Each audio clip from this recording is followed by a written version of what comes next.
Je lis du livre de Daniel, chapitre 6, au verset 12 qui suit.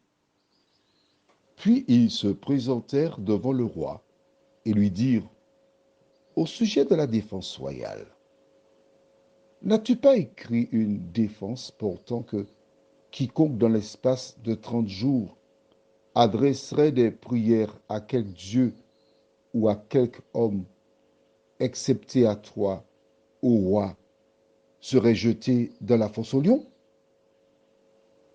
Le roi répondit, la chose est certaine, selon la loi des Mèdes et des Perses, qui est immuable. Prions.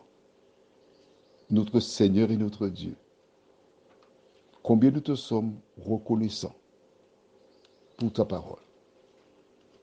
Combien nous sommes heureux de découvrir sa beauté, sa portée.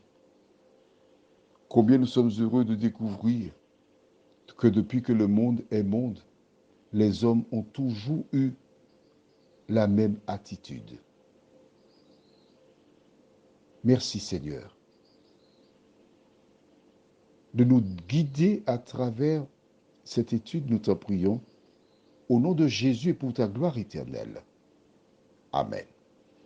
Nous avons lu le texte du jour et tu as vu comment il approche le roi. N'as-tu pas écrit?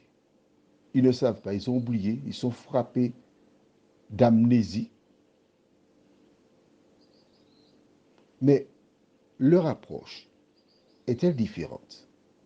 Je t'invite à prendre avec moi dans Daniel chapitre 3. Lorsque Shadrach, Meshach et Abednego refusèrent de se prosterner devant la statue, comment agir leur ennemi? Nous lisons verset 8 et suivant. À cette occasion, et dans le même temps, quelques Chaldéens s'approchèrent et accusèrent les Juifs. Ils prirent la parole et dirent au roi Nebuchadnezzar, ô roi, vis éternellement.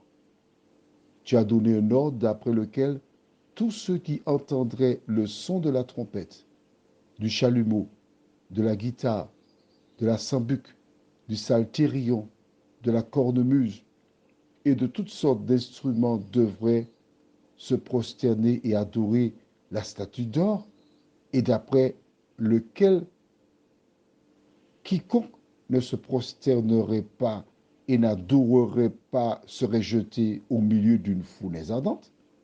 Or, il y a des Juifs à qui tu as remis l'intendance de la province de Babylone, Shadrach, Meshach et Abednego, hommes qui ne tiennent aucun compte de toi, ô roi. Ils ne servent pas tes dieux et ils n'adorent point la statue d'or que tu as élevée. As-tu noté que ceux qui rapportent ont un objectif? Détruire, nuire. Ce sont de méchants serviteurs au service du diable. Quand tu rapportes une parole, quel est ton objectif? Vois-tu, il est facile, au nom de Dieu, de dire c'est pour le Seigneur que je fais, alors qu'en fait, la nature, ce que tu rapportes, est-ce que c'est pour la gloire de Dieu? Est-ce que c'est pour le bien? Est-ce que c'est par amour que tu agis? Il n'est pas suffisant de dire que j'ai l'amour. Il faut avoir le véritable amour. Prions. Notre Seigneur et notre Dieu, ces hommes qui piégèrent Daniel avaient un objectif, le détruire, le mettre hors d'état de nuire. Aujourd'hui, beaucoup qui se disent chrétiens, beaucoup qui appartiennent à des communautés, au lieu de dire à leurs frères courage, sont les premiers à les lapider, à les jeter en pâture. Seigneur, merci de visiter ces personnes afin qu'elles comprennent que tu demandes à tes enfants de s'aimer.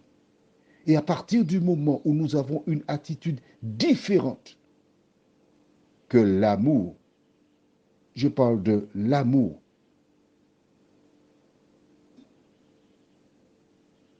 de Dieu, nous sommes des agents de Lucifer. Merci de nous éclairer, Seigneur.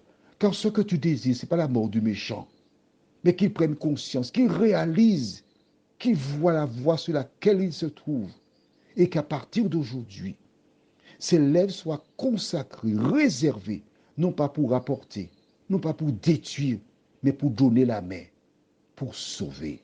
Fais-nous cette grâce, Seigneur, nous t'en prions. Au nom de Jésus, pour ta gloire éternelle.